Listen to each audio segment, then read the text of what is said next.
No ar, Minuto da Unicidade, com o pastor Tony de Souza.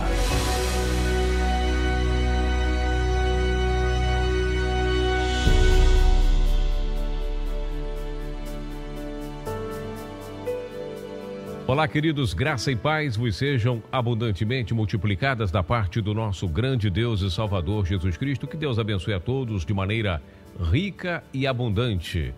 Um abraço para você que nos acompanha aqui também nas ondas do rádio, programa Nossa Voz, sempre às 8 da noite. Muito obrigado aí pelo carinho da sua amizade, da sua audiência.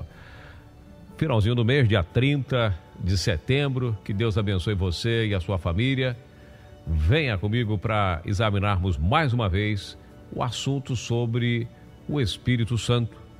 Nós estamos aqui desde a semana passada falando de um tema que me chamou muito a atenção, que foi tratado no debate na TV HIT. Gravamos 2 debates, eu não sei dizer especificamente sobre o Espírito Santo qual será o dia, se for dia 15 ou dia 20. Me parece, se não estou equivocado, que vai ser transmitido no dia 20. São 2 debates que nós participamos, um será transmitido no dia 15 e o outro no dia 20. Parece que esse do Espírito Santo será no dia 20 de outubro, tá certo? Daqui a 3 semanas mais ou menos. E o do batismo nas águas, também muito interessante, será transmitido no dia 15. A ver, aí a gente vai informando você. Na TV HIT, no programa de debates, sempre às 11 horas da noite. Meus amados, ouça o que o Senhor Jesus diz lá no Evangelho de João, capítulo 14, que é sempre o texto lá que a gente fala, que ele fala que vai enviar outro. Quando ele diz que vai enviar outro, nós explicamos aí, o próprio texto ele se explica. Ele diz, esse que eu vou enviar, esse outro Consolador, o mundo não vai saber quem é. O mundo não sabe. Mas vocês sabem, diz o verso 17, porque habita com vocês e estará em vocês. Leia João 14, 17. Quer dizer, esse outro que ele vai enviar, quer dizer, quando você diz que vai enviar, é algo pro futuro.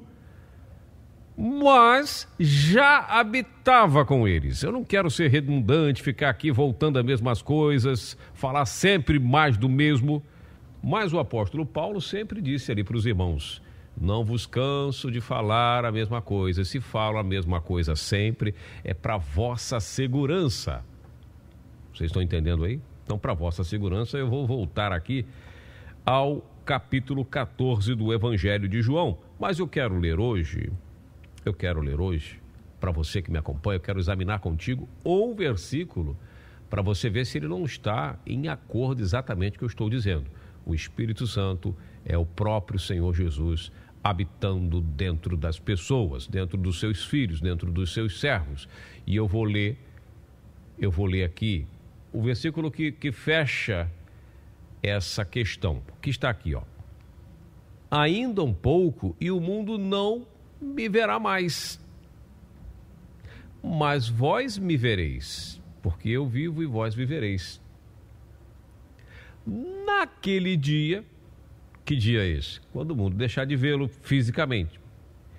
Naquele dia, conhecereis que estou em meu Pai, estou lá, e vós em mim, e eu em vós. E eu aonde? Em vós. Que dia que ele está falando? Que ele vai estar em vós. É por isso, eu li o verso 20 de João 14. Naquele dia, ele diz o seguinte, não vos deixarei órfãos. Olha, ele está dizendo com todas as letras o que vai acontecer no futuro para os seus discípulos. Você está entendendo? Ele está explicando o versículo que é tão confuso para a teologia trinitária, que é o verso 16, que ele diz, eu rogarei ao Pai e ele vos dará outro Consolador para que fique convosco para sempre.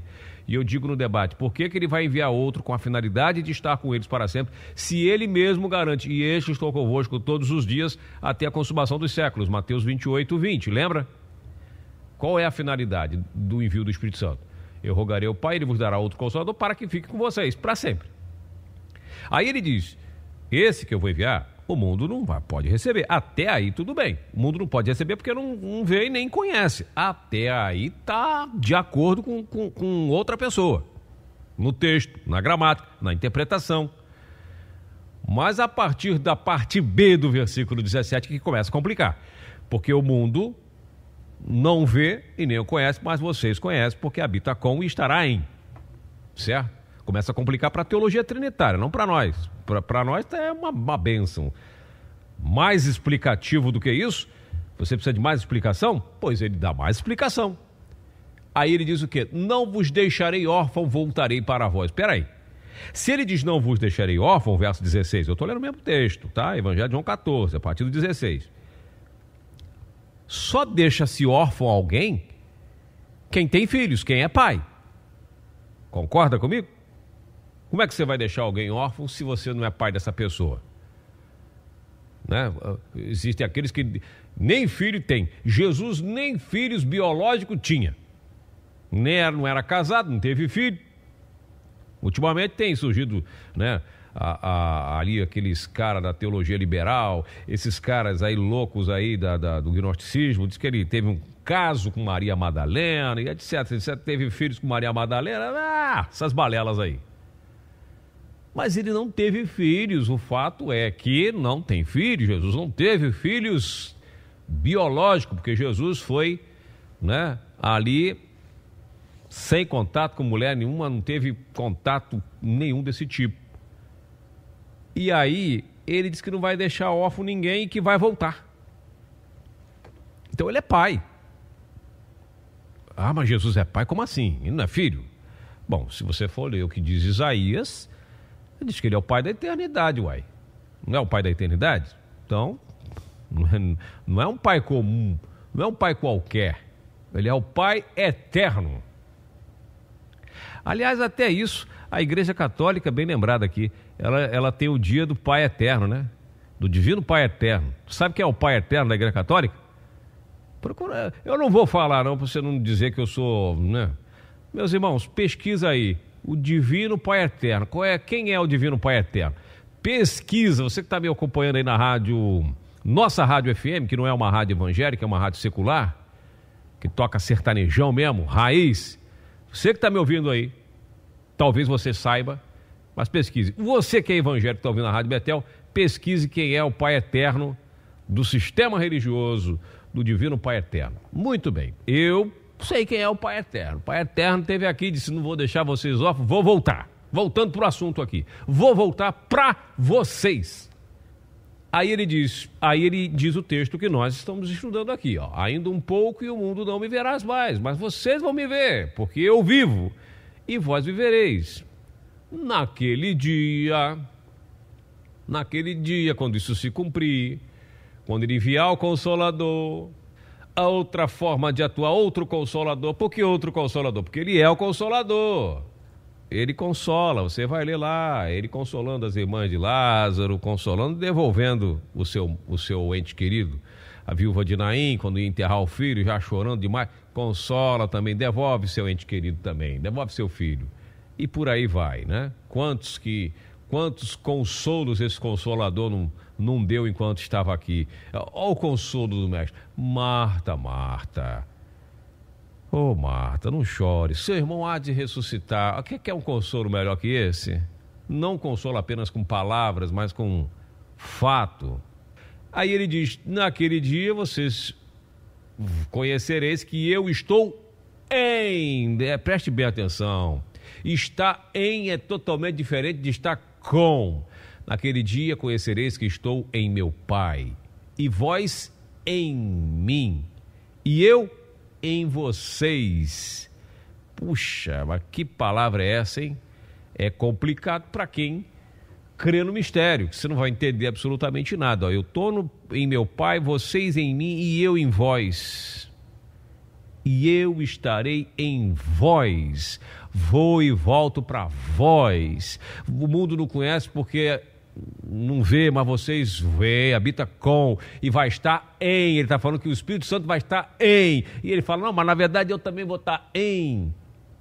No texto que nós lemos aqui na semana passada, nós falávamos aqui um texto muito, muito glorioso. Vocês não vão se preocupar com o que é a vez de falar, mas o Espírito do vosso Pai que falará em vós. Lembra que Jesus disse isso? É o Espírito do Pai que vai estar em vocês. É só você ler em Mateus capítulo 10, verso 20. Porque não sois vós quem falará, mas o Espírito de vosso Pai que falará em. O Espírito do Pai falará em vós. Aí ele diz, naquele dia conhecereis que estou do Pai, e eu em vós. Quem é o Pai que vai estar em vós? João 14, 20 diz que ele vai estar em vós. Mas é o Pai que vai estar em vós. Não, eu vou enviar outro. Ora, é por isso que eu dizia o tempo inteiro nesse debate, dizia Jesus, e eu falava para não ofendê-los, eu dizia, o Senhor Jesus diz no Evangelho de João capítulo 8, ele dá uma das razões porque as pessoas não entendem a palavra de Cristo, o linguajar dele. João capítulo 8, verso 43, por que não entendeis a minha linguagem? Ele faz uma pergunta de retórica, leia aí João capítulo 8, verso 43, eu não vou dizer para você também não, ele responde, no mesmo versículo, é um versículo com poucas palavras, uma linha só. Ele faz essa pergunta de retórica, por que não entendeis a minha linguagem? Faz uma pergunta de retórica e responde por quê. Você quer saber por quê? Leia lá, Evangelho de João, capítulo 8, verso 43, você vai saber por que essas palavras de Cristo não entram na cabeça das pessoas. Simples assim. Vai lá ler, descubra você aí. Por que as palavras de Cristo não entram nas pessoas? Porque eles não entendem a linguagem de Cristo. Ele mesmo dá a resposta. Ele pergunta, ninguém responde, ele mesmo dá a resposta. Fato. Por causa disso, ele fala, o Espírito do vosso Pai é quem falará em vocês. Eu vou enviar o Espírito Santo para que fique com vocês, em vocês, habite em vocês. E depois eles não, eu que vou estar. Quantos que vai estar dentro de nós? Três espíritos. Por isso é que nós precisamos examinar as Escrituras. Então, quando ele diz, vou e volto para vocês, é correto, está certíssimo. Não vos deixarei órfão, tudo, que não há erro aqui.